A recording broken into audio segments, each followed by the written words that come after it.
As usual, if you like these stories or it felt meaningful to you, feel free to like, share, and comment your thoughts below, as well as subscribe to our channel. It could be a huge support for our work.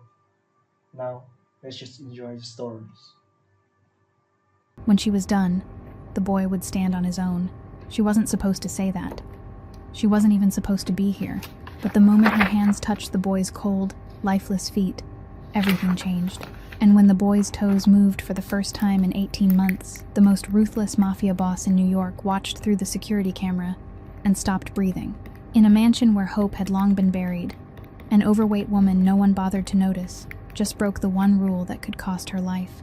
She told a paralyzed boy what 12 doctors before her never dared to promise. No one believed her. Not the boy's father, not the guards, not even the boy himself, until his lifeless legs answered back. And when the boss investigated who she really was, the truth didn't just shake him. It exposed a murder that had been buried, a will that had been stolen, and an enemy hiding in plain sight. And if you want to follow stories like this, subscribe to our channel and turn on the notification bell so you never miss an episode. Subway Line 6 station was almost deserted at 11 o'clock at night. Fluorescent lights flickered across the ceiling, casting trembling streaks of light over the dirty tile floor. Aurora Pierce sat on the last plastic seat on the platform, her back resting against the cold wall, her legs drawn up onto the seat as though she were trying to make herself as small as possible. In her hands was half of a sandwich gone cold, the bread hardened around the edges but still soft in the middle. She had picked it out of the trash behind the Italian restaurant on 42nd Street, the same place where she had been fired that afternoon. The manager said she worked too slowly. The truth was that his wife didn't like the way male customers looked at her, though Aurora couldn't understand what there was to notice in a woman like her. She ate slowly, one small bite at a time, not because she enjoyed it, but because this might be the only meal she would have today, and possibly tomorrow as well. 27 years old, and she was eating leftovers in a subway station close to midnight. 2 years earlier, she couldn't have imagined that life would bring her here. Her body had changed over those 2 years. Heavier, fuller from meals made up of cheap starches, fast food, and whatever she could buy with a few coins. Her skin had grown dull and rough from too little sleep and from working in sweltering kitchens and laundries thick with chemicals. Her auburn hair, once glossy, was now tied neatly beneath an old faded cloth scarf that hid most of her face. She wore an oversized coat, jeans worn pale at the knees, and sneakers with the soles nearly gone. No jewelry, no makeup, nothing at all for anyone to look at and remember. That was exactly how she wanted it. The past 2 years had taught her that the fewer people noticed her, the better. The phone in her coat pocket vibrated. Aurora glanced at the screen, an unknown number. She almost didn't answer, but then she thought again. She had nothing to lose. The voice on the other end belonged to Maria, a woman she had worked with at a Mexican restaurant 6 months earlier. Maria spoke quickly, her voice slightly breathless, as if she were afraid someone might overhear. There was work at a private mansion. They needed someone for cleaning and kitchen prep. The pay was high, with room and board included, but the owner was difficult. Very strange, too. No one knew what he did for a living. People only knew that he was rich and dangerous. Aurora listened in silence. She didn't ask who the owner was. She didn't ask where the mansion was. She didn't ask why Maria wasn't taking the job herself and was calling her instead. She had learned not to ask questions when the answers might force her to change her mind. She asked only one thing, her voice flat and empty of emotion. What was the address? Maria gave it to her, the Upper East Side. Aurora memorized it without needing to write it down. She thanked Maria and hung up. The cry of a train whistle rose from the tunnel in the distance. Aurora stood, threw the sandwich wrapper into the trash, and stepped toward the edge of the platform. The last train of the night was coming in, its headlights cutting through the darkness like the eyes of some enormous creature. She stepped aboard, found a seat in the far corner of the car, and stared out the window as concrete walls rushed past. She didn't hope. She had given up the habit of hoping a long time ago. She simply kept moving forward. That was all she still knew how to do. The next morning, Aurora stood before a 4-story mansion on 78th Street in the Upper East Side. From the outside, there was nothing remarkable about it. Reddish-brown brick, clear glass windows, a gray tiled roof. It blended into the quiet row of houses as though it wanted no attention at all. but Aurora noticed the small details other people might have missed. Security cameras hidden in the corners beneath the eaves, an iron door fitted with an electronic lock, window panes thicker than usual. This wasn't the home of an ordinary man. She walked around to the back as Maria had instructed, passing through a narrow alley that was strangely spotless. The back door opened before she had time to knock, as though someone had been watching her from the moment she entered the alley. Inside, everything was entirely different from the modest exterior. Dark stone floors gleamed beneath soft yellow light. The furniture was heavy wood, dark in color, classical in style, yet not old-fashioned in the least. Everything was expensive. Everything was meticulously cared for. Everything gave off a silence so dense it seemed to have weight. There was no music, no conversation, no sound of footsteps. Only a stillness so heavy it felt as though the walls themselves were holding their breath. A man stepped out from the hallway, tall, broad-shouldered, about 45 years old, salt and pepper hair cut short and neat. His face held no expression at all, as though it had been a very long time since he had needed to show any emotion. Aurora noticed the long scar running down his right leg, from the thigh almost to the ankle. He looked at her, said nothing, only looked. His gaze moved from her face to the worn handbag in her hand, then returned to her face. He looked too long enough that Aurora wanted to step back, but she didn't. She had learned how to stand still when other people tried to frighten her.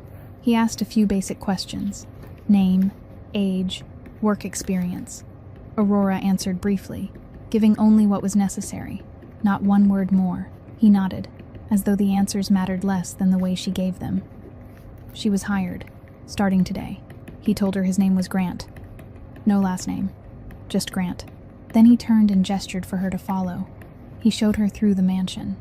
The basement was for storage and laundry, lit with stark white light, the faint scent of detergent lingering in the air. The first floor held the kitchen, the dining room, and the servants' quarters. The second floor was the master's office. Grant stopped at the foot of the staircase leading to the second floor and looked at her with grave eyes. She wasn't to come up there unless she was called. Never. Aurora nodded. Then she asked, her voice light, as though it were nothing more than ordinary curiosity. What about the third floor? Grant stopped completely. He turned back, and for the first time, Aurora saw something shift in his eyes. It wasn't anger. It was closer to a warning. The third floor was forbidden. She wasn't to go up there. Never. Not for any reason. He looked directly into her eyes. Did she understand? Aurora nodded. She asked nothing more. Grant led her to her room, a small room at the end of the first floor hallway near the back staircase. It was clean, with a narrow bed made up in crisp white sheets, a small wooden table, a chair, and a window overlooking the back courtyard. It wasn't spacious. It wasn't luxurious, but it was the most decent room Aurora had lived in 2 years. There was a real bed. There was a warm blanket. There was a door she could lock from the inside. Grant left her alone. The door closed behind him, and the silence of the mansion came rushing in like the tide. Aurora set her handbag down on the bed, the only bag she owned, containing everything she had in the world. A few changes of clothes, a comb, an old faded photograph she never looked at, yet never threw away. She sat on the edge of the bed and looked around the room. Quiet, peaceful, and in her mind, the question had already begun to grow larger. What was on the third floor? On her first night in the mansion, Aurora lay on the bed and stared at the ceiling. The room was dark, with only the streetlight slipping through the gap in the curtains, drawing a faint band of light across the wall. She couldn't sleep, not because the bed was unfamiliar, or because of the house's heavy silence. It was because her mind wouldn't be still. Every time she closed her eyes, memory came rushing back like a tide that couldn't be held back. Her father, Dr. Ronan Pierce. Every time she thought of that name, her chest tightened as though someone were squeezing it in a ruthless grip. He had been one of the foremost neuroscientists in America, the founder of Pierce Neuroscience, the man who had developed a proprietary method of neurological recovery that even the largest hospitals couldn't reproduce. He wasn't only a doctor. He was the man who healed the cases the rest of the world had already given up on. Aurora had learned from her father from the time she was 17. Not in lecture halls or laboratories. Right there in his therapy room, sitting in the corner, watching every movement of her father's hands. She learned how to place her hands on a patient's body, how to find pressure points no textbook ever taught, how to listen to the pulse of muscle beneath the skin. Her father called it asking the body, not forcing it, not fixing it, simply asking, gently and patiently, until the body remembered that it knew how to heal itself. There were 2 patients Aurora never forgot. The first was a construction worker named Martin, 42 years old, who had fallen from the 3rd floor of a building site. The doctors said he would never walk again. The injury was too severe. The nerves had been permanently damaged. Her father worked with Martin for 4 months, every day, never giving up. And on an autumn afternoon, Martin rose from his wheelchair and took his first steps in the therapy room. He cried. Her father didn't cry. He only nodded, as though it were the most natural thing in the world. The second was an 8-year-old girl named Lily, who had been in a car accident and lost all feeling in both legs. Her parents had taken her to every hospital, seen every specialist, and heard the same answer each time: impossible. After 6 months with Aurora's father, the little girl ran, not walked, ran. Aurora remembered Lily's face as she ran through the therapy room, her clear laughter ringing out like bells. She remembered her father standing in the doorway, smiling, and saying to her in that deep, warm voice, "Do you see, Aurora? The human body is more extraordinary than we imagine. It knows how to heal itself. Our task is only to remind it." Her father had once explained it to her late one evening, when the 2 of them were alone in the therapy room. "The spine can go into shock without breaking," he said. "When it is shocked, the nerves stop functioning. Not because they are dead, but because they forget. The body forgets how to send the signals. It panics, it freezes, it refuses to work. Our job is to remind it. Warm water, pressure in the right place, the right kind of stimulation. We ask the body until it remembers." Aurora was 17 when she heard those words. She had thought about them every day since. Her mother died when she was 10. Breast cancer. Discovered too late. She passed away on a winter night, while snow fell in a white silence beyond the hospital window. After that, it was only the 2 of them. Her father never remarried. He poured all his love into his daughter and his work. Aurora grew up in the lab, in the therapy room, beside the patients her father had saved. Then, 2 years ago, everything collapsed. Her father fell in his office without warning. Aurora was downstairs when she heard the thud. She ran up and found him on the floor, eyes closed, lips pale blue. A stroke, the doctors said. A cerebral hemorrhage. Nothing could be done. He died 3 days later, never waking even once. Aurora held his hand until the final moment, feeling the warmth slowly leave those familiar fingers. She didn't know that it would be the last time she would ever be in her own home. 2 weeks after the funeral, Uncle Conrad appeared, her father's younger brother, a man Aurora had only met a few times in her life. He arrived with a lawyer and a will. The will said that all of the assets, including Pierce Neuroscience, belonged to Conrad Pierce. Aurora knew it was false. Her father had made it clear to her that everything would belong to her, but she had no proof. All she had were the words of a dead man. Conrad had lawyers. He had money. He had connections. And 1 month later, Aurora was accused of abusing a patient she had never met, had never even heard named. Her license was suspended pending investigation. No one hires a physical therapy specialist who is under investigation. She lost her home, lost her work, lost her name, lost everything. For the past 2 years, she had done every kind of job she could just to survive. Washing dishes in a Mexican restaurant, cleaning rooms in a cheap hotel, kitchen prep, laundry work, scrubbing floors, whatever work anyone would pay her to do. She was no longer Dr. Aurora Pierce. She was only Aurora, the woman no one saw. Aurora opened her eyes. The ceiling of the Kessler mansion. White, clean, unfamiliar. How long had she been lying there? She didn't know. The memory of her father still lingered like a bitter taste on the back of her tongue. She had lost her father, lost her home, lost her name, lost everything she had once possessed. But there was one thing no one had been able to take from her: the knowledge her father had taught her. It was still there, in her mind, in her hands, waiting for the day it would be used. Aurora worked hard through her first days in the mansion. She rose at 5 o'clock every morning, before the sun was up, washing dishes, mopping floors, helping in the kitchen, folding towels, organizing the storage rooms. She did whatever task was given to her without asking why, without complaining, without speaking to anyone unless it was truly necessary. At first, the other servants looked at her with curiosity, but little by little they stopped noticing her at all. She blended into the background like a shadow, exactly as she wanted. The master of the mansion remained a ghost to her. Aurora had never seen him. She knew he existed only through indirect signs. The light in the second-floor study stayed on until 11 o'clock at night, sometimes later. Every night, sleek black cars pulled up at the front door and then drove away again, carrying men in dark suits whose faces were as cold as stone. Heavy footsteps sounded on the stairs at late hours of the night.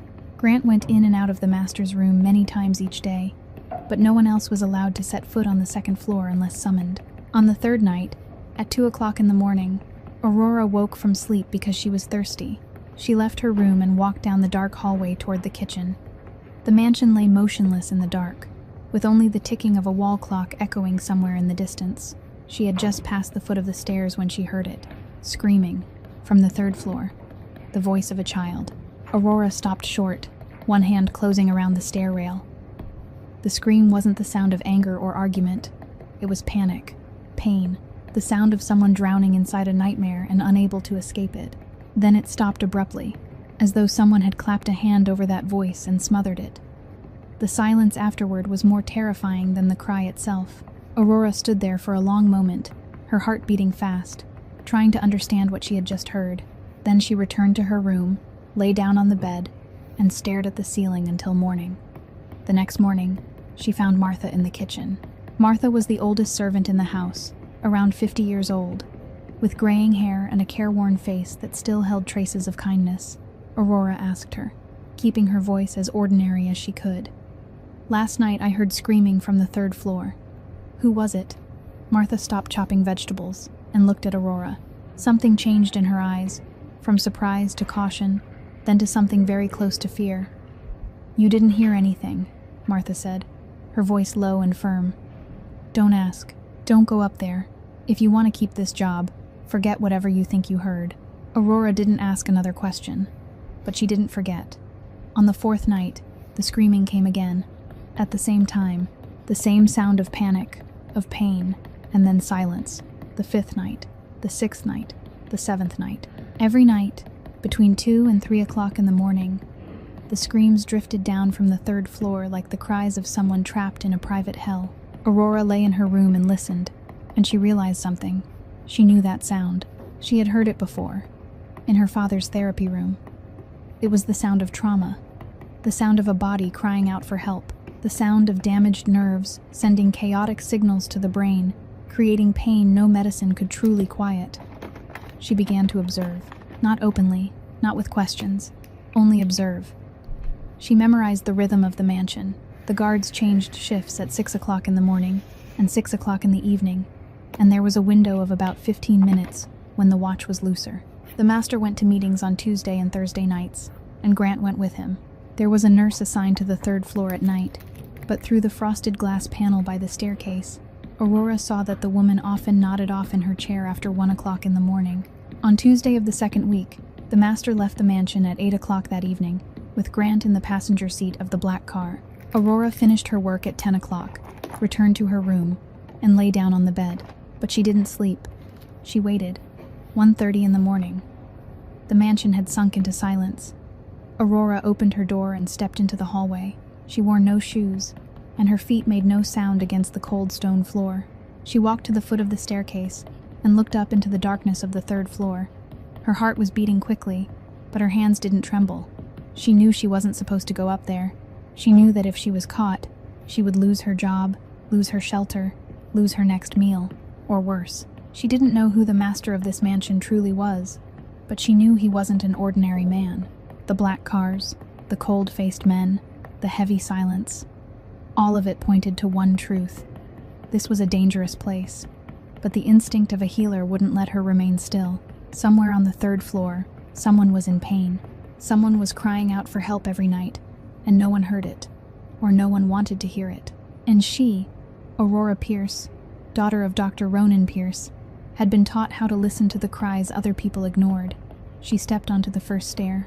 The hallway on the third floor was darker than Aurora had imagined. There were no windows, only the dim glow of a small night lamp in the corner of the wall. The faint scent of antiseptic lingered in the air. That familiar smell of hospitals, of therapy rooms, of places where the human body was locked in battle with pain. Aurora moved slowly, barefoot on the cold floor, making no sound at all. 3 doors. The first stood slightly open. Inside was a small room with an armchair and a middle-aged woman in a nurse's uniform dozing, her head tilted to one side, a magazine still resting in her hand. The second door was shut, with a sign that read Equipment Room. The third door stood at the end of the hallway, the narrow opening casting out a strip of pale blue light, the glow of a computer screen in the darkness. Aurora walked to the last door. She stood there for 1 second, then 2, listening. There was no screaming now, only the scattered tapping of keys from inside the room. She placed her hand on the doorknob and pushed gently. The room was larger than she had expected, furnished like a private luxury hospital suite, an adjustable electric bed, a heart monitor in the corner, its screen dark but still there like a silent reminder, a glass medicine cabinet filled with medications and medical instruments, and a wheelchair beside the bed, gleaming as though it were still nearly new, as though it had never been used very much. On the bed, a boy sat propped against a mound of pillows, his face turned toward the laptop resting on the folding table before him. 11 years old, perhaps 12. Black hair. Skin pale in the way of someone who hadn't seen the sun in far too long. He didn't turn when the door opened, as though he had grown too accustomed to people entering his room without asking permission. "Nurse, I don't need anything. Leave." His voice was cold and flat, stripped of feeling. The voice of someone who had said those words too many times and was weary of repeating them. "I'm not the nurse," Aurora said. The boy froze for a second, then he turned. Brown eyes swept over her from head to toe, taking in the wrinkled servant's clothes, the overweight figure, the rough red hair hastily tied at the nape of her neck, the tired face with the dark circles beneath her eyes. There was no curiosity in his gaze, only irritation. "Then who are you?" "The cleaning woman," Aurora replied. "There's nothing in here to clean." He turned back to the laptop screen. "Leave." Aurora didn't leave. She stood there, looking at the boy, looking at his legs, lying motionless beneath the thin blanket. She had seen enough patients to recognize that posture at once. Legs that couldn't move. "I hear you screaming every night," she said. The boy's shoulders went rigid. He didn't turn around, but his fingers stopped on the keyboard. "You heard wrong," he said, his voice sharper now. "I didn't hear wrong." Aurora stepped farther into the room. "That's the sound of someone being tormented by nerve trauma. I know that sound. I've heard it many times." Ezra whipped around, his brown eyes now blazing with something very close to anger. "What do you know?" His voice was ice cold. "You're only the cleaning woman. What do you know about nerve trauma? How many doctors have come here? How many specialists? Every one of them said I would never walk again. What makes you think you're any different from them?" Aurora didn't answer. Instead, she walked to the side of the bed, pulled over the unused nurse's chair, and sat down beside the wheelchair.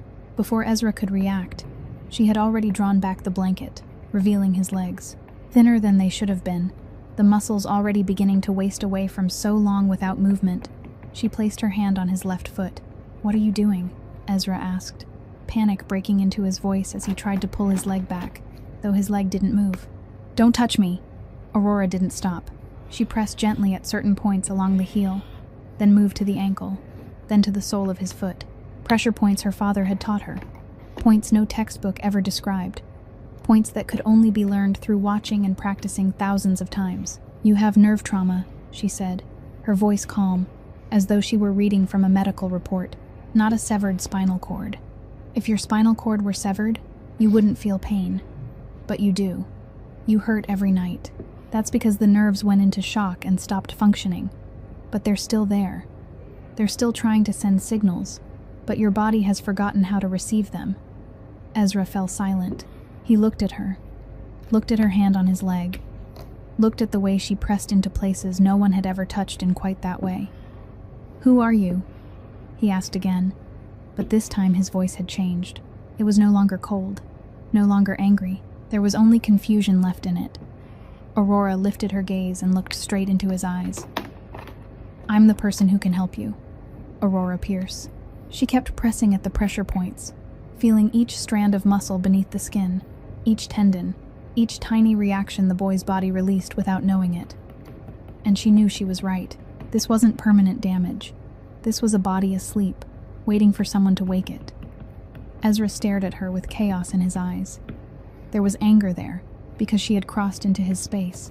There was fear, because she was saying things he didn't dare believe.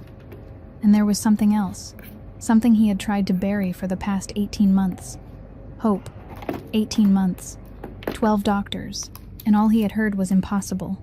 Impossible. Impossible. Until tonight, Aurora kept working on Ezra's legs without saying another word. She pressed each pressure point along the sole of his foot, moved to the ankle, then to the heel. Her movements were slow, certain, practiced thousands of times under her father's guidance. She didn't explain what she was doing. She simply did it. Ezra sat still, his brown eyes following every motion of her hands on his legs. He wanted to tell her to leave. He wanted to say she was crazy, say she knew nothing, say she was only an overweight cleaning woman invading his private space. But he didn't speak, because there was something in the way she touched his legs that kept him silent. It wasn't pain. It wasn't discomfort. It was something stranger than that, as though his legs were being listened to after 18 months of being ignored. "Who are you?" he asked, his voice quieter now, stripped of most of its original coldness. Aurora Pierce," she answered, without looking up, her hands never stopping their work. Pierce. Ezra frowned. The name sounded familiar. He had heard it somewhere, in a conversation between his father and a doctor, or in a medical report he had secretly read, but he couldn't place it. Aurora worked for another 10 minutes, then stopped. She rose, pulled the blanket back over Ezra's legs, and looked him straight in the eyes. "When I'm finished, you'll stand up on your own," she said, her voice as calm as though she were speaking about tomorrow's weather. Ezra laughed. It wasn't a joyful laugh. It was the bitter laugh of someone who had heard too many empty promises. "You think you can do what 12 doctors couldn't. You think you—" "I don't think," Aurora cut in. "I know." She turned and walked toward the door. Before stepping out, she stopped, without turning back. "You won't scream tonight. Your body will hurt less." Then she left. The door closed softly behind her, without a sound. Ezra sat there alone, staring at the closed door, then down at his own legs. He didn't believe her. He couldn't believe her. 18 months, 12 doctors, millions of dollars, and every one of them had said the same thing. Why would a cleaning woman be able to do what they couldn't? But that night, for the first time in 18 months, Ezra slept without nightmares. The following night, Aurora came back. 1:30 in the morning, exactly as she had said. She pushed the door open and entered without knocking, without asking permission. Ezra was sitting against his pillows, his eyes fixed on the door as though he had been waiting for her. He didn't tell her to leave. He simply watched in silence as she pulled over the chair, sat down, placed her hands on his legs, and began her work. The third night, the fourth, the fifth. Aurora came every night, at the same time, following the same routine. She didn't say much. She simply worked, and Ezra no longer tried to send her away. By the second week, he began to ask questions. "Where did you learn this?" There was still a trace of challenge in his voice, but there was curiosity there too. "My father taught me," Aurora answered, her hands never pausing. "Who was your father?" "A doctor." "What kind of doctor?" Aurora fell silent for a moment. "He's gone now," she said, her voice unchanged. Ezra didn't ask anything more. By the third week, Aurora began teaching Ezra exercises he could do by himself during the day, flexing and extending his toes, even though he couldn't feel them, massaging his calves, pressing into the points she showed him, breathing deeply, focusing on the sensations from the waist down. "Why do I have to do this?" Ezra asked, his face tightening. "I can't feel anything at all. It's useless." "Your body doesn't need you to feel it," Aurora said. "It only needs you to remind it." Ezra did as she said, not because he believed her, because he wanted to prove her wrong.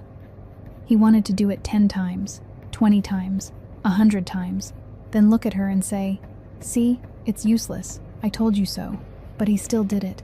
Every day, when the nurse wasn't paying attention, he sat on the bed and performed the exercises Aurora had taught him. And every night, he stayed awake until 1:30. He sat on the bed, looking at the door, waiting. When the door opened and Aurora stepped inside, he no longer scowled. He no longer told her to leave. He simply sat there, letting her work, and sometimes he asked small questions. How long have you been doing this? How many people have you treated? Did they walk again? Aurora answered briefly. She didn't boast. She didn't make grand promises. She only told the truth, and Ezra listened. That was progress, not in his legs. His muscles were still weak. Sensation still hadn't returned. His toes still lay motionless. But something had changed inside his mind. He no longer looked at Aurora with suspicion and anger. He looked at her with something else. He was beginning to believe.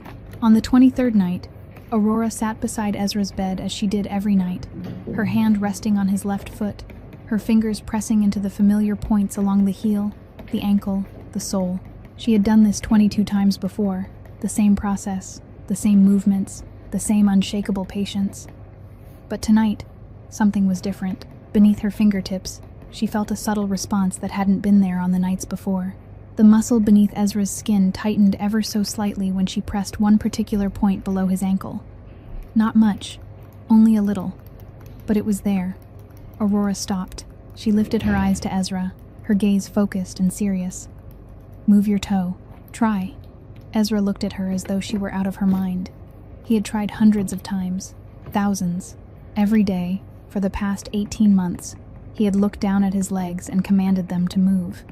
And every time, they had lain there motionless like two dead pieces of wood. But there was something in Aurora's eyes that kept him from refusing.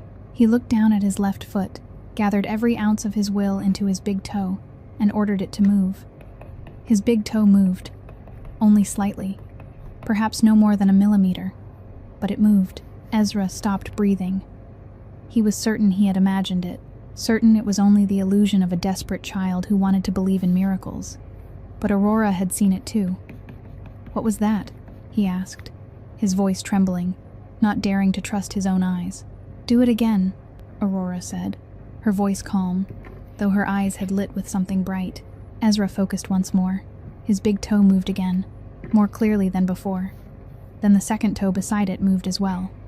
Lightly, shakily, but truly moving. I can feel it, Ezra said, his voice catching. I can feel you touching my foot. He lifted his head and looked at Aurora, his brown eyes wide and wet with tears. For 18 months, he had felt nothing below the waist. For 18 months, his legs had been two foreign things attached to his body yet no longer belonging to him. And now, for the first time, he could feel the warmth of Aurora's hand on his skin. Aurora didn't smile. She didn't cry out in triumph. She only nodded, and her eyes gentled. I told you. Your body had only forgotten. It's beginning to remember. At the same moment, on the second floor, Jasper Kessler sat alone in his study. The clock on the wall read 2 o'clock in the morning. The light from the desk lamp fell across piles of papers and the glowing screen of his laptop. He wasn't asleep. He hadn't slept much in 3 years. Not since the night he lost his wife in a tragic act of violence, right before their son's eyes. Every night he sat there, working, reading reports, tracking transactions and threats. And every night he tried not to think about the boy on the 3rd floor, the boy in the wheelchair, the boy who screamed in nightmares. The security system gave off a soft chime. Motion alert on the 3rd floor. Jasper looked at the notification on the screen. This was the 23rd time in the past month that the system had signaled unusual movement on the 3rd floor during the night. The other times, he had ignored it. Perhaps it was the nurse checking in. Perhaps Ezra was restless. He didn't want to look at the camera in his son's room. Seeing Ezra sitting on that bed, his legs unmoving, his face emptied of life, caused him more pain than any wound on his own body ever had. But tonight, something pushed him to check. He turned on the camera feed from Ezra's room. The image appeared on the screen, shot from high above. Ezra was sitting on the bed, staring down at his own legs, his eyes wide, his lips trembling. And beside the bed, a woman was kneeling, her hands on his son's legs. Jasper frowned. He recognized the woman. The new housemaid, red hair, a fuller figure, an ordinary face easy to forget. What was she doing in his son's room at 2 o'clock in the morning? He was about to call security. He was about to order that she be thrown out of the house immediately. But then he saw it. On the screen, Ezra's toes moved. Jasper shot to his feet, his eyes locked on the monitor. He replayed the footage. Once. Twice. 3 times. It wasn't an illusion. It wasn't a technical glitch. His son's toes had moved. After 18 months, 12 doctors, millions of dollars, and all they had ever said was impossible. Never. Accept it. Jasper sat back down in his chair, his eyes still fixed on the screen where the red-haired woman was saying something to Ezra. He couldn't hear the sound. The camera didn't record audio, but he could see his son's face. For the first time in 18 months, there was something there besides emptiness and despair in those brown eyes. His son's toes had moved. After 18 months, who was this woman? What was she doing to his son? And why could a cleaning woman do what no one else had been able to do? Aurora had just stepped out of Ezra's room, easing the door shut behind her. She turned, intending to go back to her own room, when she saw Grant standing at the foot of the staircase, his silhouette cast dark beneath the dim light of the hallway. He didn't say she had been discovered. He didn't need to. His eyes said enough. "The master wants to see you. Right now," Grant said, his voice flat and devoid of emotion. Aurora didn't ask why. She knew why. She had known from the first night she slipped up to the 3rd floor that this moment would come eventually. She just hadn't thought it would be tonight, the night she had finally proven that she was right.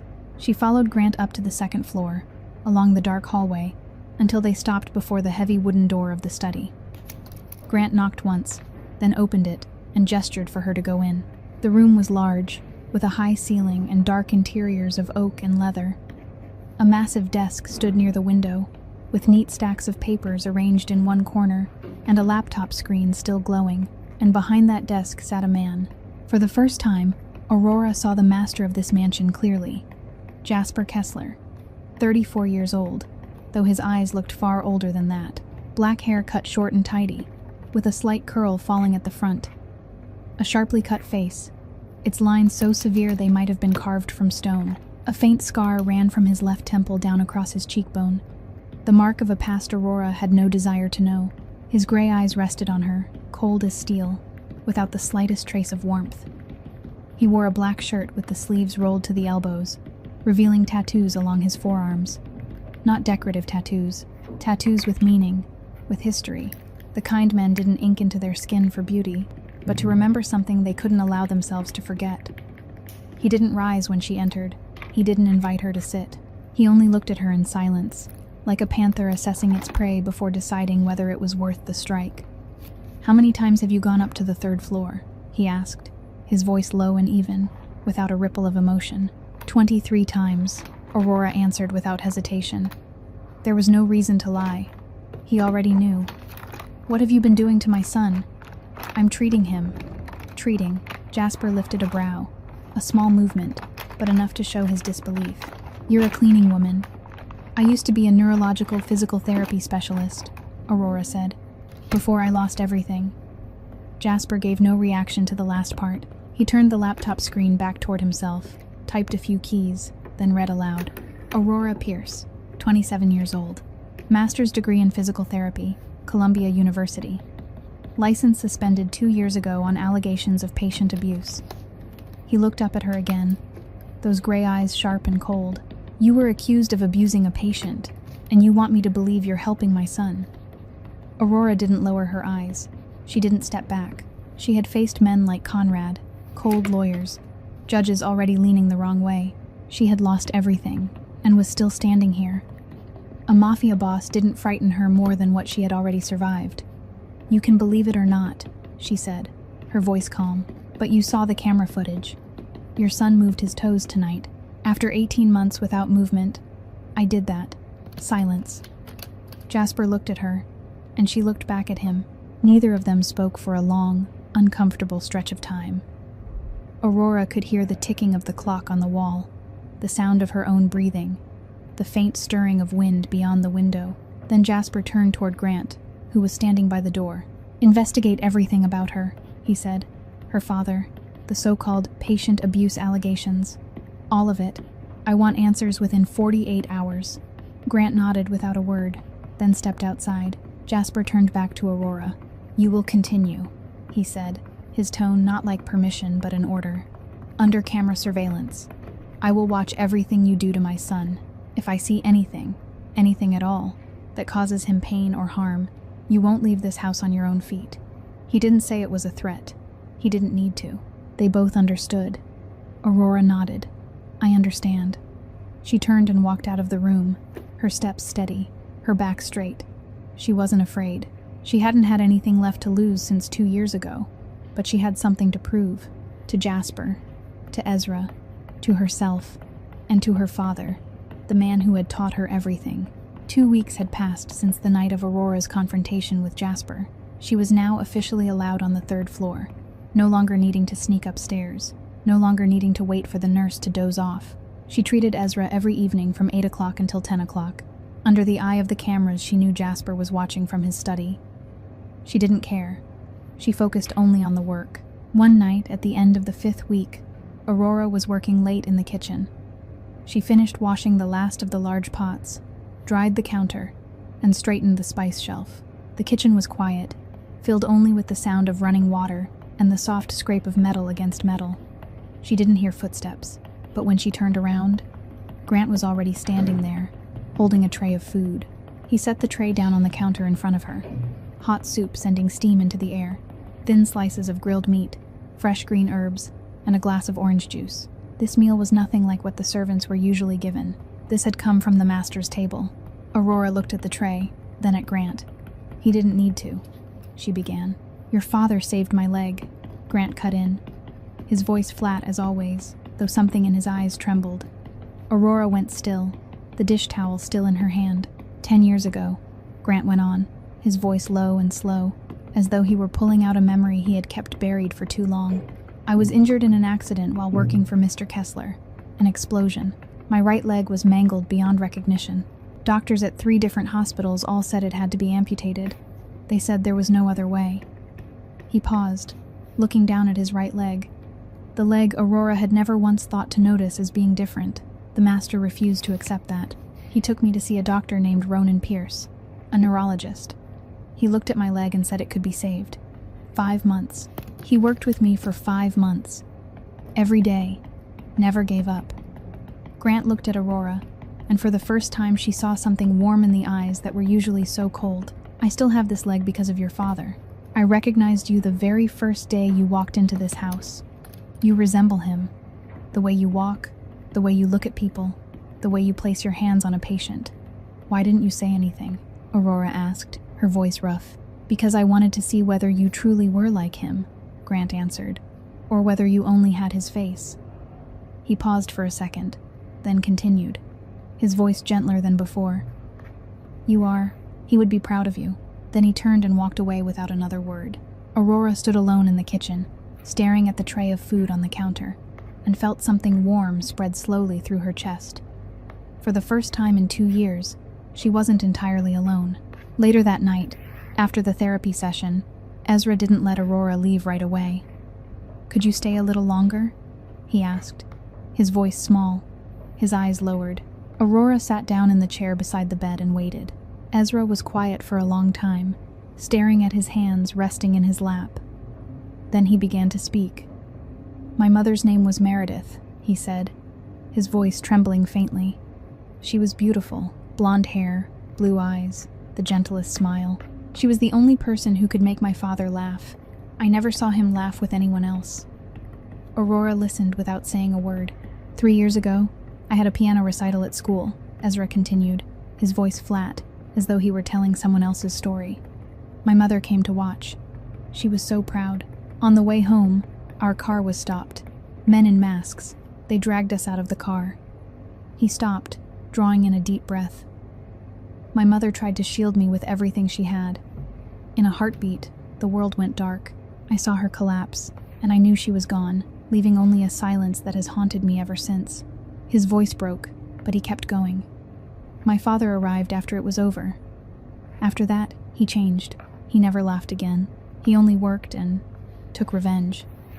18 months ago, the ones who were left came back. They ambushed my car on the way home from school. The driver and the bodyguard didn't survive. A piece of metal went into my back. It didn't hit my spine, but it caused nerve trauma. He looked down at his motionless legs. The doctors said I was lucky to be alive. I didn't feel lucky. Aurora said nothing. She only lifted her hand and rested it gently on Ezra's shoulder. A small, silent gesture, but it held everything she wanted to say without needing words. It was the first time Ezra had told anyone about that night. Not a doctor, not a nurse, not even his father. Only Aurora, the red-haired woman who had come to his room every night for the past 5 weeks. The woman who had promised he would walk again. The woman who hadn't given up no matter how many times he had tried to send her away. And it was the first time in a very long while that Ezra cried. Not the cries of nightmares, but the tears of a child who had finally found someone he could trust with his pain. At the end of the 6th week, Grant knocked on Aurora's door at 9 o'clock that night. "The master wants to see you. In the study. Right now." Aurora followed him upstairs to the 2nd floor, stepping through the heavy wooden door into the familiar room. But tonight, something was different. Jasper wasn't seated behind the desk. He stood by the window, looking out over the city, his back turned to her. On the desk lay a thick file, neatly arranged, its cover a dark shade of brown. Grant closed the door behind them, leaving Aurora alone with the master of the mansion. Jasper turned around, his gray eyes fixed on her with an expression Aurora couldn't read. Not cold the way it had been the first time they met. Not doubtful the way it had been in the weeks since. There was something else there now. "I've investigated you," he said, his voice low and steady. "Your father, Conrad Pierce, the so-called patient abuse allegations." Aurora stood still and waited. She didn't know what was coming next, but she had prepared herself for every possibility. "What you said was true," Jasper continued. "Conrad Pierce forged the will. He bribed lawyers, staged the accusations, and pushed you out of everything that was rightfully yours." He walked to the desk and opened the file. "A year ago, I bought Pierce Neuroscience from Conrad. He sold it quickly, for far less than it was actually worth. At the time, I didn't care why. I only saw it as a good deal. When I took over the company, I also took possession of the safe in the chief executive officer's office." He pulled out an old envelope, the paper yellowed with age, the seal still unbroken. This envelope was in the safe. Inside was your father's original will. Handwritten, notarized, dated 3 months before he died. He handed the envelope to Aurora. Everything was left to one person only. Aurora Pierce. Aurora took the envelope with trembling hands. She opened it and pulled out the paper inside. Her father's handwriting. The familiar script she hadn't seen in 2 years. Clear, precise, every line of it cutting deep into her memory. She read each line, each word, and felt as though her father were standing right beside her, telling her that he had never abandoned her. "There's something else," Jasper said, his voice lower now, as though what he was about to say was something he took no pleasure in saying. "I had people reinvestigate your father's medical records, his blood test results, the autopsy report, all of it." Aurora looked up at him. "Your father didn't die from a stroke," Jasper said, each word landing like a hammer blow against her ears. Someone had been making him ill in secret. A slow and cruel betrayal that led to his final days. It was done so carefully that no one noticed until it was too late.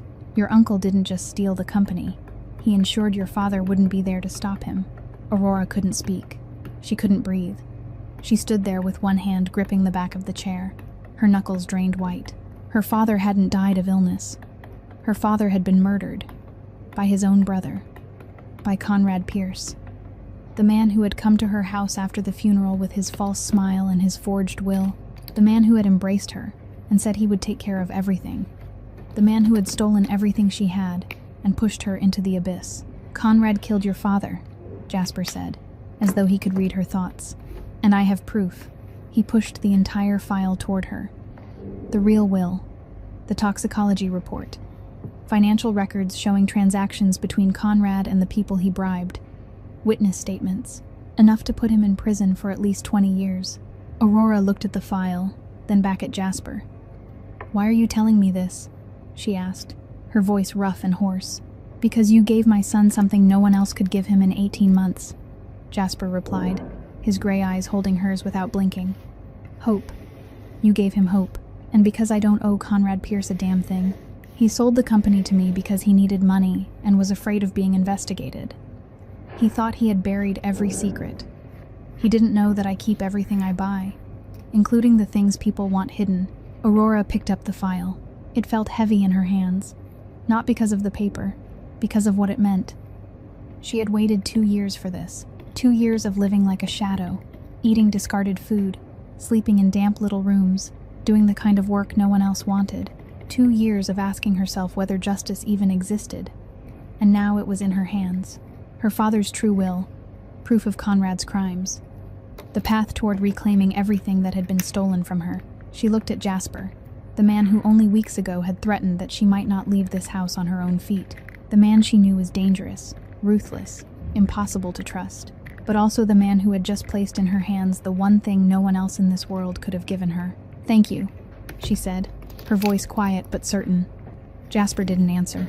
He only gave the slightest nod, then turned back toward the window.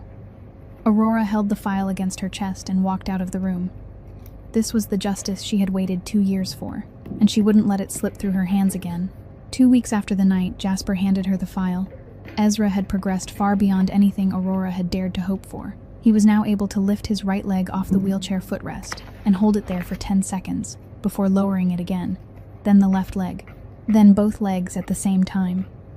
His muscles were slowly recovering. His nerves were slowly remembering how to carry signals again. The boy's body was waking after 18 months of hibernation. That evening, Aurora decided it was time to try something new. She placed 2 metal support bars beside the bed, the same bars the nurse had once used only when moving Ezra. Now they would serve a different purpose. "You're going to learn how to stand," she told Ezra, her voice calm, as though this were the most ordinary thing in the world. Ezra looked at her, then at the bars, then at his own legs. He didn't say impossible the way he once would have. He only nodded.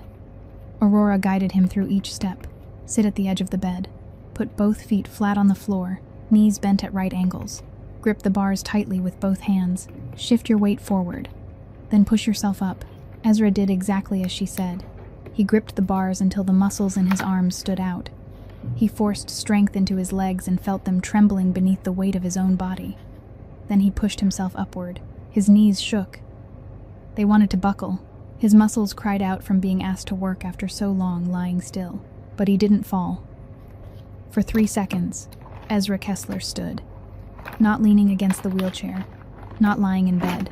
Stood, on his own 2 legs. Then he dropped back down, breathing hard, sweat beading across his forehead. But his eyes were shining. "I stood," he said, his voice trembling, as though he didn't dare believe himself. "I really stood." Aurora smiled, the first true smile she had given since stepping into this mansion.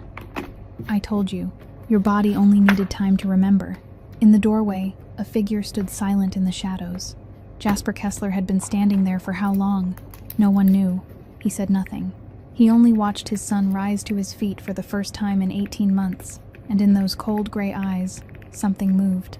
At that same moment, a few miles from the Kessler mansion, in an elegant office in Midtown Manhattan, Conrad Pierce was on the phone. His face grew paler with every word spoken by the person on the other end of the line. Jasper Kessler was investigating the Pierce neuroscience case. Kessler had found the original will. Kessler had ordered Ronan Pierce's blood sample tested again, and Aurora, Conrad's niece, was living inside Kessler's mansion. Conrad ended the call, his hand shaking slightly. 2 years. For 2 years he had believed everything was buried. His troublesome niece had vanished into the crowd, living like a homeless stray, no longer a threat. But now she was inside the home of one of the most dangerous men in New York. And that man now held every piece of evidence needed to send Conrad to prison. Conrad knew he couldn't strike Jasper Kessler directly. That would be suicide. Kessler had men, guns, an entire underground empire ready to protect him. But Aurora was different. She was only a servant. She had no one to protect her. She was the weakest link. Conrad called another number. A few days later, $500,000 was transferred into a secret account. The recipient was a new security guard at the Kessler mansion, a man who had only been there for 2 months. Someone no one suspected. The instructions were very simple. Take care of Aurora Pierce. Quietly, no trace. Make it look like an accident, or better yet, like she disappeared on her own. Conrad leaned back in his chair and smiled. All Aurora had to do was vanish. No witness, no one left to stand in court and accuse him. Kessler might have evidence, but without Aurora, the case would become far weaker. What he didn't know was that he had just made the greatest mistake of his life, because inside the Kessler mansion, Aurora wasn't only a servant. She was the woman who had given the Mafia boss's son hope, and Jasper Kessler protected what belonged to him at any cost. Thursday of the 9th week, Jasper had an important meeting out of town, a major deal that required his personal presence. Grant went with him, as he usually did. They wouldn't be back until the following morning. Aurora knew this because Martha had informed all the servants. She didn't think much of it. She was focused only on Ezra's therapy session that evening. At 11 o'clock that night, Aurora finished the session. Ezra had managed to stand for 5 full seconds 3 times that evening, a new record. He was exhausted, but his eyes were bright, and there was a small smile on his lips. "Sleep well," Aurora said, pulling the blanket over his legs. "I'll dream that I'm running," Ezra replied, his voice sleepy but content. "And you will run, soon." Aurora smiled, then stepped out of the room. She eased the door shut behind her and turned to walk down the 3rd-floor hallway toward the staircase. The hallway was dark, lit only by the small night lamp in the corner of the wall, just as it was every night. The nurse had gone back to her room. The mansion lay silent. Aurora had gone halfway down the hall when a figure stepped out from the corner by the staircase. She stopped. It was one of the newer security guards, a man of about 30, hired only a few months earlier. She didn't remember his name. She had never spoken to him. "Miss Pierce," he said, his voice flat. "Come with me. There's a problem downstairs." Aurora looked at him. Something was wrong. Not with his words, with the way he said them. His eyes didn't meet hers the way an ordinary person's would. They looked past her, as though she were an object to be dealt with, not a human being. And one of his hands was behind his back. She took one step backward, the instinct for survival that 2 years at the bottom of life had carved into her crying out inside her head. "What kind of problem?" she asked, fighting to keep her voice steady, trying to buy herself time. "You'll know when you get downstairs." He took a step toward her. "No, I'm not going anywhere until someone explains it to me," Aurora said, her voice sharper now, her feet taking another step back. He stopped. Then he brought his hand out from behind his back. In it was something long and black that caught the dim light. Aurora didn't need to look closely to know what it was. "Don't make noise," he said, still in that same flat voice, as though he were reciting lines he had memorized. "Come with me. It won't hurt if you cooperate." Aurora turned to run, but he was faster. He lunged in an instant, overpowering her and forcing her back against the wall before she could even scream. She cried out once, short and sharp with pain, struggling against him, but he was much stronger than she was. He pinned her firmly against the cold wall. She gasped as her back met the hard stone, finding herself trapped in his shadow. One of his hands gripped her shoulder, locking her against the stone as his shadow loomed over her like a dark shroud. His voice was a low, venomous hiss that carried the weight of a death sentence. "Conrad Pierce sends his regards," he murmured, his eyes cold and devoid of mercy. "He says your time has run out." Aurora closed her eyes. Was this how it ended? After everything she had endured, after 2 years of living like a ghost, after finally finding hope, finding purpose, finding the path back to justice, she was going to die here, in the dark hallway of this mansion, at the hands of a man hired by the same person who had murdered her father. She thought of her father, of his kind face, of the warm hands that had taught her everything. She thought of Ezra, the boy who had just learned how to stand, the boy who had begun to believe in a future again, who would help him keep going if she was no longer here. But there was one thing she didn't know. At the far end of the hallway, Ezra's bedroom door was still open. She hadn't fully closed it when she left. And Ezra, the 11-year-old boy in the wheelchair, wasn't asleep. He had heard Aurora cry out. He had wheeled himself to the doorway, and he was seeing everything. Ezra sat in his wheelchair in the doorway, staring out into the dark hallway. He didn't see just a cleaning woman. He saw the person who had brought light back into his world, now cornered by a dark shadow. The intruder's presence loomed over Aurora, a silent and terrifying threat that made Ezra's heart race. He caught the cold, whispered name of his uncle, and in that moment, the boy realized the woman who had saved him was now the one who needed saving. He couldn't just watch not again. 18 months earlier, he had lost his mother. He had watched her fall in the street, blood staining her white blouse, her blue eyes closing and never opening again. He had done nothing. He had only stood there, frozen with terror. A 9-year-old boy unable to save the person he loved most in the world. Then he had lost his legs. 18 months, sitting in this room, staring at 4 walls, listening to 12 doctors tell him he would never walk again. 18 months of being a burden, of being the useless child, of being the reason his father no longer knew how to laugh. He couldn't lose anyone else. Not Aurora. Not the person who had given him hope. He didn't think. There was no time to think. His body moved before his mind could object, before fear had the chance to freeze him again the way it had before. His hands clamped down on the arms of the wheelchair, his knuckles turning white. He drove all his strength into his legs, the same legs that only weeks earlier hadn't even been able to lift from the footrests. He pushed himself up. His legs shook. They shook violently, as though there were a private earthquake inside his body. His knees wanted to collapse, his muscles screaming from being forced to do something they had forgotten how to do. But he stood. Ezra Kessler rose from his wheelchair in the middle of the dark hallway, with no one holding him, no one helping him. He took one step, left foot, heavy as lead, trembling like a leaf, but it moved. Then the right foot. He nearly fell, but caught his balance by flinging out one arm. Then the left foot again. One more step. He was walking. For the first time in 18 months, he was truly walking. Not in the therapy room with Aurora beside him for support, not gripping metal bars, but walking, alone, through the dark hallway, toward the woman who needed him. Then his legs gave out. His muscles refused to go any farther. His knees buckled.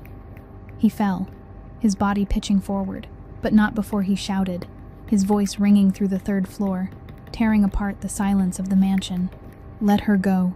Ezra's cry wasn't only a cry. It was the roar of a child who had already lost too much and refused to lose one more thing.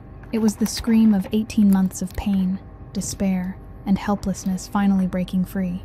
It echoed down the hallway, through the closed doors, waking everyone on the 3rd floor. The nurse jerked awake in the duty room and tumbled from her chair. The guard downstairs heard it and came running up the stairs. Martha opened her door and stared into the hallway with frightened eyes.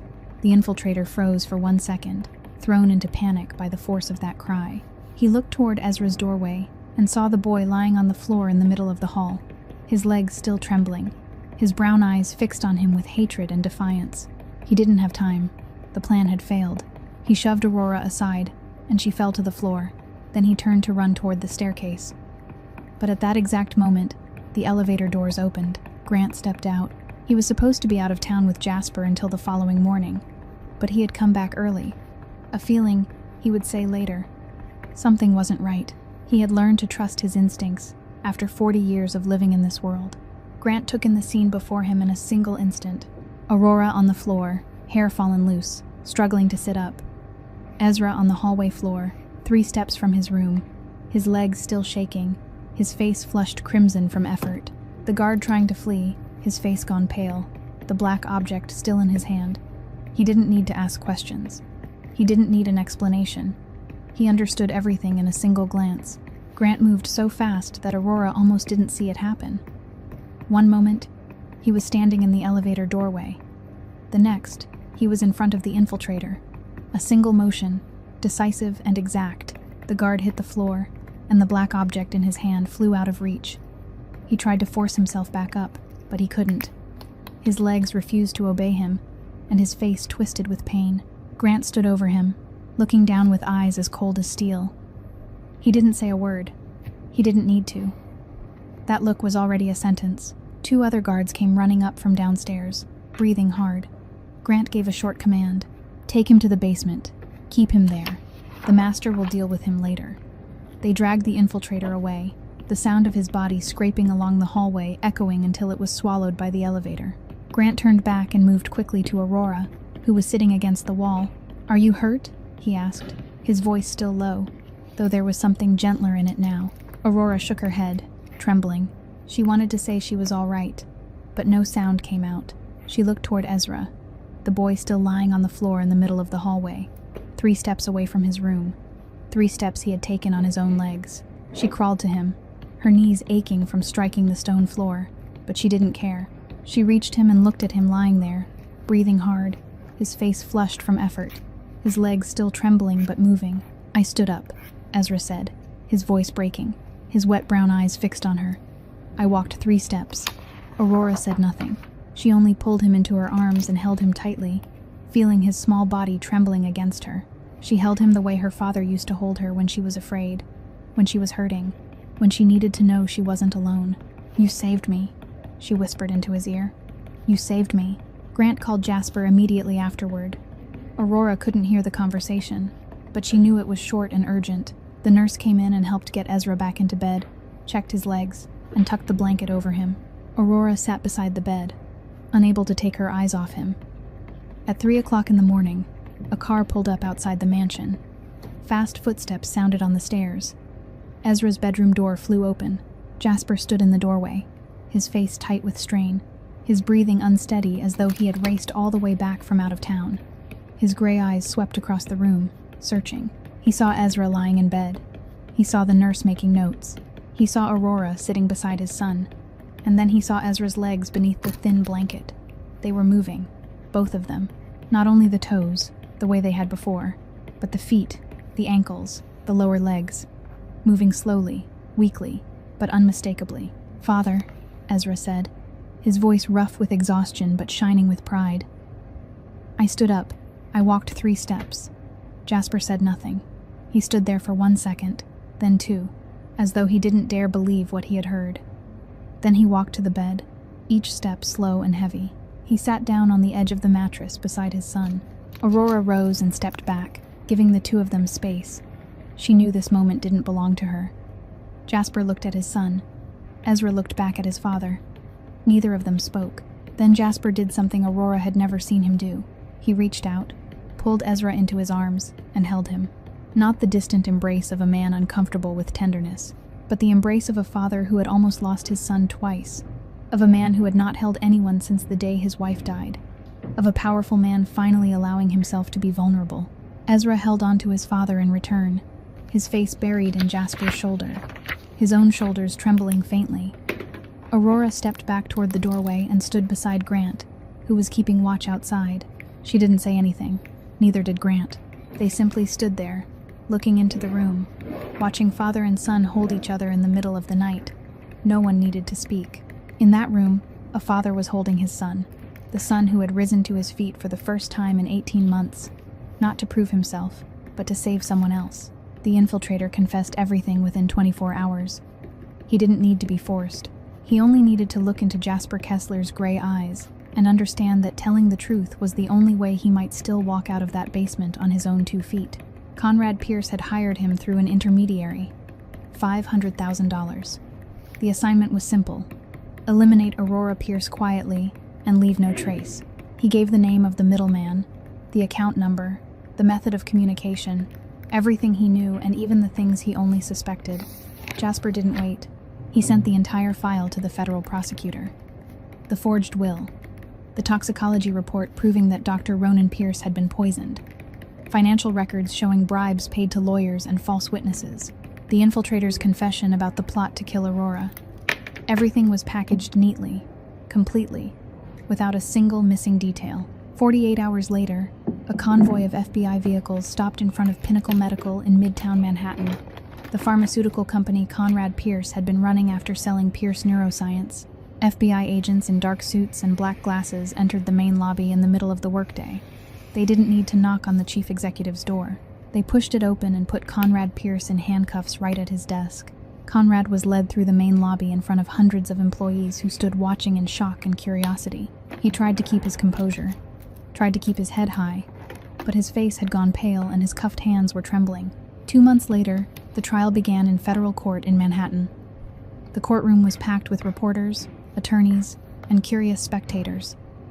Conrad Pierce's case had become a media sensation, a wealthy businessman, a poisoning, a forged will, a murder plot. The story felt as though it had been pulled from a Hollywood film. Aurora sat in the witness section wearing a simple white blouse and black slacks. She had changed over the past 2 months, thinner, stronger. Her red hair trimmed neatly, but the greatest change was in her eyes. No more exhaustion, no more despair, only the calm of someone who had gone through hell and survived. When she was called to the witness stand, Aurora rose and walked forward with steady steps. She placed her hand on the Bible, swore to tell the truth and nothing but the truth. And then she began to speak. She spoke of her father, Dr. Ronan Pierce, the neuroscientist who had devoted his life to healing others. She spoke of his sudden death, of the forged will, of the patient abuse allegation she had never committed. She spoke of the 2 years she had lived like a ghost, washing dishes, scrubbing floors, eating discarded food in a subway station. She spoke of the night she was attacked inside the Kessler mansion, of the hired killer Conrad had sent, of the message he had delivered through the mouth of the man who meant to kill her. She didn't cry. Her voice remained even and clear, each sentence and each word sounding carefully prepared, yet never mechanical. She looked straight into Conrad's eyes as she spoke, without blinking once, without stepping back even once. Conrad lowered his face. He couldn't bring himself to look back at his niece, the niece he had driven into the abyss and then tried to bury forever. The trial lasted 3 days. Conrad's lawyers tried to challenge the evidence, questioned where the records had come from, cast doubt on the infiltrator's testimony, but the evidence was too much, too clear, too impossible to deny. On the 4th day, the judge delivered the verdict. Conrad Pierce, guilty on all counts. Forgery of a will and unlawful seizure of assets, 10 years in prison. Intentional murder by poisoning, 25 years in prison. Conspiracy to commit murder, 10 years in prison. In total, 45 years in prison. No possibility of parole, Conrad shouted, his cry breaking apart in the quiet courtroom. He struggled, lurched up from his chair, but the court officers were already there, gripping his shoulders and forcing him back down. He yelled something about injustice, about conspiracy, about being framed. No one listened. Aurora rose from her seat, turned her back on him, and walked out of the courtroom. She didn't need to hear anything more. She had heard enough. Outside in the courthouse hallway, Grant was waiting. He stood by the door, arms folded across his chest, his face as composed as ever. When he saw Aurora step out, he gave the slightest nod. "It's done," he said, his voice carrying no special emotion, but Aurora understood everything those 2 words meant. Aurora stepped out of the courthouse, pushed through the heavy doors, and walked into the noon sunlight. The sun was bright, warm against her skin. She stood on the courthouse steps, closed her eyes, and drew one long, deep breath. She felt light, lighter than she had felt at any moment in the past 2 years, as though a massive stone had finally been lifted from her chest, allowing her to breathe, allowing her to live. 1 week after the trial, the civil court issued a supplemental ruling. The will Conrad Pierce had presented 2 years earlier was officially confirmed as a forgery and declared null and void. The original will of Dr. Ronan Pierce, the handwritten notarized version found in the company's safe, was fully restored to legal force. Aurora Pierce was recognized as the sole lawful heir to everything her father had left behind. That meant that all that had once belonged to Dr. Ronan Pierce now belonged to her. The family home on Long Island, the frozen bank accounts, the patents and research, and most important of all, the shares of Pierce Neuroscience, the company her father had built from nothing. But there was one problem. Pierce Neuroscience was now owned by Jasper Kessler. He had bought it from Conrad 1 year earlier, legally, with a contract, with the full transfer properly executed. Under the law, Aurora could sue to reclaim it, proving that Conrad had never had the right to sell something that didn't belong to him.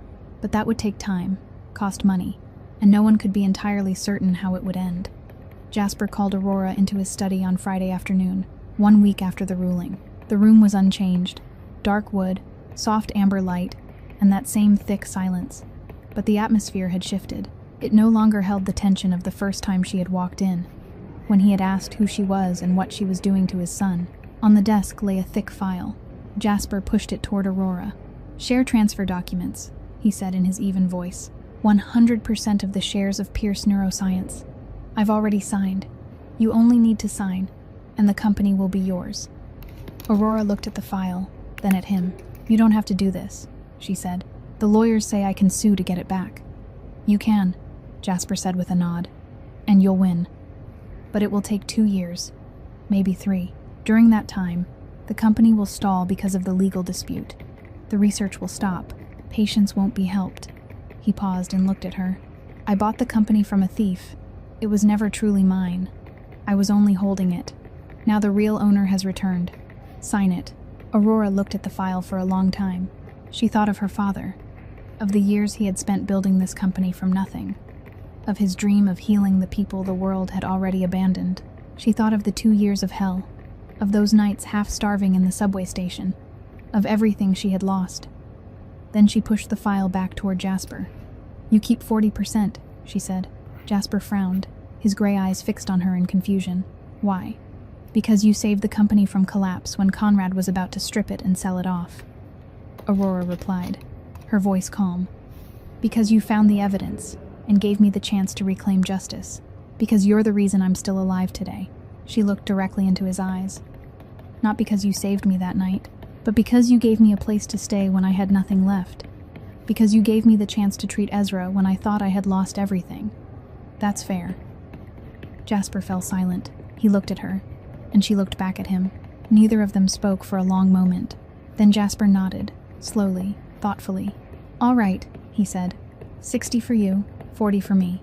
They signed the papers that same afternoon. Jasper's lawyer and the lawyer Aurora had hired stood witness. Everything was legal, clear, and beyond dispute. From that day on, Pierce Neuroscience had 2 co-owners, Aurora Pierce, with 60% of the shares, holding executive control, Jasper Kessler, with 40% of the shares, the strategic partner, a doctor and a mafia boss, a healer and a ruler of the shadows. No one would have expected it. But it worked. 3 months after the trial, on a beautiful late spring day, the sky above New York was a flawless blue, without a single cloud. Warm golden sunlight spilled across the gardens of the Kessler mansion, making the lush green grass shimmer as though it had been dusted with diamonds. It was one of those rare days this city offered its people. The kind of day when everything seemed possible. Ezra stood at the mansion's front door. Stood. No wheelchair, no crutches, no one holding him up. Only his 2 feet planted on the ground, steady and sure. He was 12 years old now. His birthday had been 2 weeks earlier.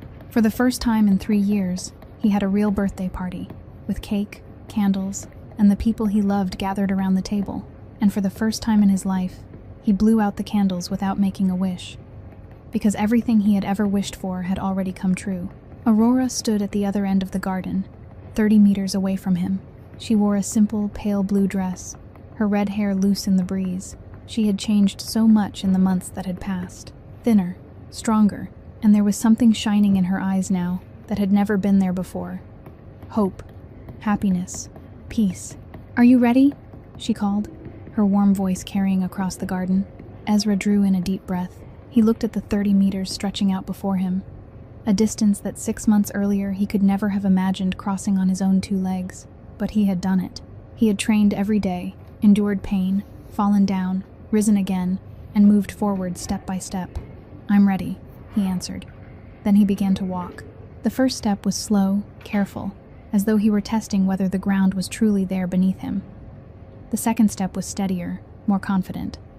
By the third, he was no longer thinking. His body already knew what to do. The fourth, the fifth, the sixth. He moved faster, then faster still, and then he ran. Not as fast as other children, not as strong as the athletes on television, but he ran. His legs moved, his knees bent and straightened, his feet struck the grass and lifted again. He felt the wind against his face, the sunlight on his skin, the scent of fresh grass and damp earth. He felt life moving through every vein in his body. 30 meters. He ran the full 30 meters, from the front door to where Aurora was standing. He stopped in front of her, breathing hard, his chest rising and falling, his face flushed deep red from the effort. Sweat glistened on his forehead, and his black hair clung to his skin. But he was smiling, a wide, radiant smile, the kind Aurora had never seen on his face through all those months. The smile of a child. "I ran," he said, his voice breaking with emotion and breathlessness. "You were right. You were always right." Aurora smiled, and her own eyes were wet. She placed a hand on his shoulder and squeezed gently. "It wasn't that I was right," she answered. "It's that you didn't give up." At the second-floor window, Jasper Kessler stood looking down into the garden. He had been standing there ever since Ezra stepped out through the front door. He had watched his son stand, walk, and run. He had heard Ezra's laughter ringing across the garden, laughter he had thought was lost forever on the night Meredith died. He looked at his son standing beside Aurora, the two of them saying something to each other, laughing, living. His son was living, truly living, not merely existing in that dark room on the 3rd floor. Jasper lifted a hand and touched the corner of his eye, wet. He couldn't remember the last time he had cried. Perhaps the night Meredith died. Perhaps the day Ezra was shot. He wasn't sure. He had frozen his emotions for too long, built his walls too high, forgotten what this feeling even was. But now, watching his son run beneath the sunlight, for the first time in 3 years, his eyes filled with tears. Later that same day, after Ezra had finished running and had been taken inside to rest, Aurora was sitting in the 1st floor drawing room when Grant appeared. He walked toward her with a small object in his hand, an old USB drive, its white plastic casing yellowed with age, with scratches at one corner. "I found this in your father's personal records box," Grant said, setting the USB drive on the table in front of Aurora. That box was in the Pierce Neuroscience archives. When the master bought the company, everything was moved here, but no one opened it to check what was inside. Not until last week. Aurora looked at the USB drive. On the faded label, she recognized her father's familiar handwriting. Handwritten, slightly slanted to the right, neat and clear. For Aurora, only those 2 words. "It has your name on the label," Grant said. "I thought you should see it." He turned and left, leaving Aurora alone with the USB drive and whatever it held inside. Aurora picked it up, feeling its weight in the palm of her hand, almost weightless. Only a few grams of plastic and metal, yet it held something from her father, something he had left behind specifically for her. She carried the laptop back to her room, closed the door, and sat down on the bed. She plugged in the USB drive and waited. A list of files appeared on the screen, therapy instruction videos, labeled by technique and by type of injury. Research notes, hundreds of pages of material her father had compiled over the course of his career.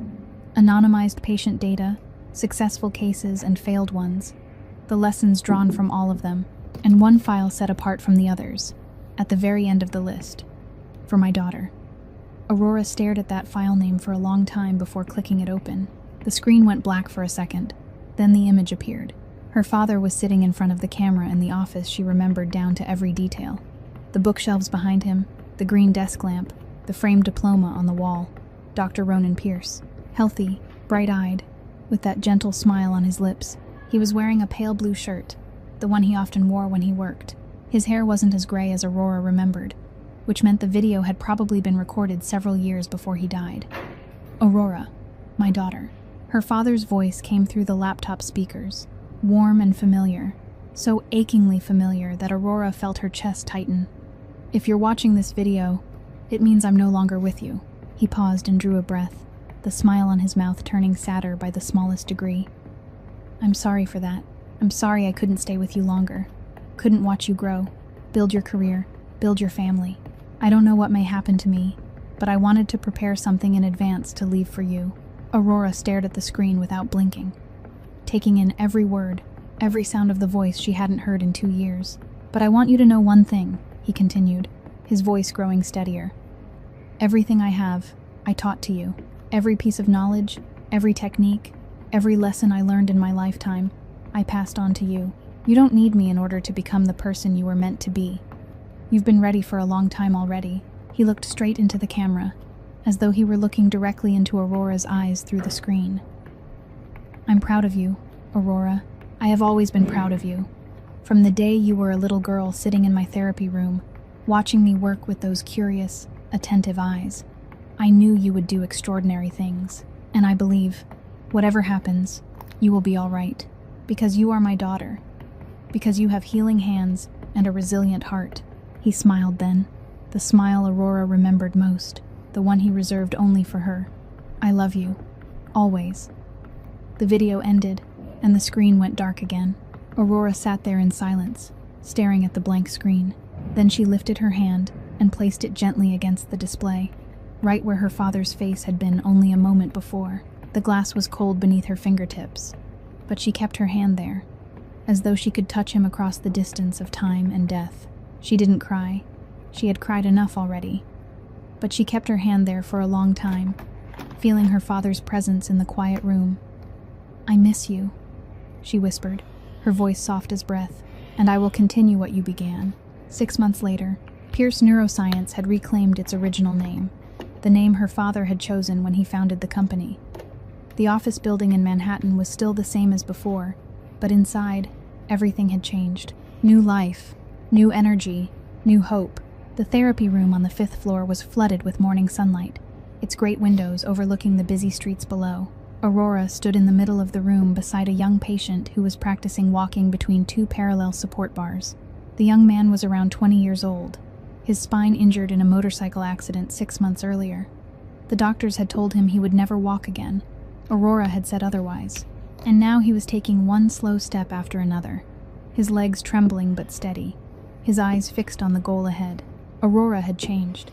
She was slimmer than she had been in those first days at the Kessler mansion, her body toned and strong from proper meals and steady exercise. Her auburn hair fell to her shoulders, shining beneath the sunlight, no longer tied back in haste beneath an old, worn scarf. Her skin was brighter, her eyes were brighter, and the way she carried herself held a confidence she had not possessed 2 years earlier. She wore a spotless white coat, the kind medical specialists wore while working. Embroidered carefully across the chest in dark blue thread were the words, Dr. Aurora Pierce. The therapy room door opened. Ezra walked in on his own, without support, without crutches, without anyone leading him. He was 12 and a half now, taller than he had been 6 months earlier, his face less pale, touched now with the healthy color of someone fully alive. Behind him was Jasper, still dressed in his familiar black suit, his gray eyes moving across the room before settling on Aurora. "I came for my session, just like always," Ezra said, a smile on his lips. Even though he could walk now, even run, Aurora still required him to come in twice a week to maintain and strengthen the muscles. Aurora nodded and smiled at him. "Sit and wait 10 minutes. Let me finish with this patient." Ezra crossed to the corner of the room, sat down in a chair, and pulled out his phone. Jasper didn't sit. He remained by the door, his arms folded across his chest, watching Aurora work, watching the way she guided the patient, the way she placed her hands to correct posture, the way she spoke with gentleness but never without firmness. That evening, on the balcony of the Kessler mansion, Jasper and Aurora stood side by side looking out over the city. The lights of New York flickered like a million stars scattered across the earth.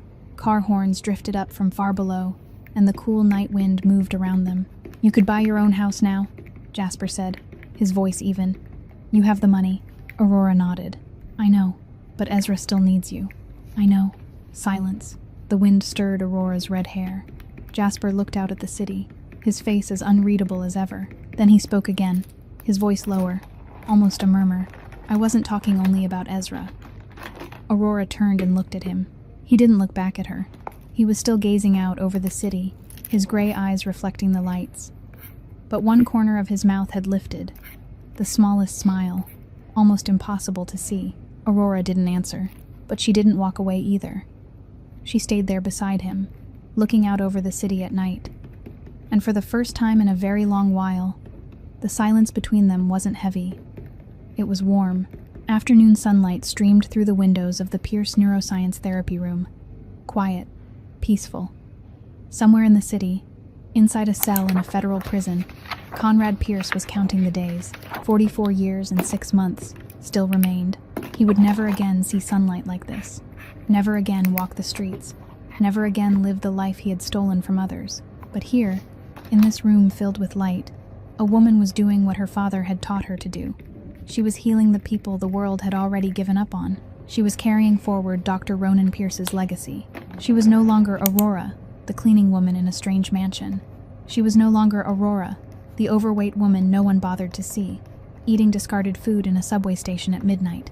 She was Dr. Aurora Pierce, a healer, and for the first time in 2 years, she was home. The end. If you liked this story, press the like button right now, because later on you will probably forget. And if you want to watch more moving stories like this one, subscribe to the channel and turn on the notification bell so you won't miss a single video. How did you feel about Aurora and Jasper's story? Share your feelings in the comments below. We would truly love to hear what is in your heart. Every comment you leave is a great source of encouragement for us to keep bringing you even better stories. Don't forget to share this video with your friends and loved ones so they can enjoy meaningful stories every day as well. We wish all of you watching this video good health, a joyful life, and days filled with peace. Thank you for being with us. Goodbye, and we will see you again in the next video.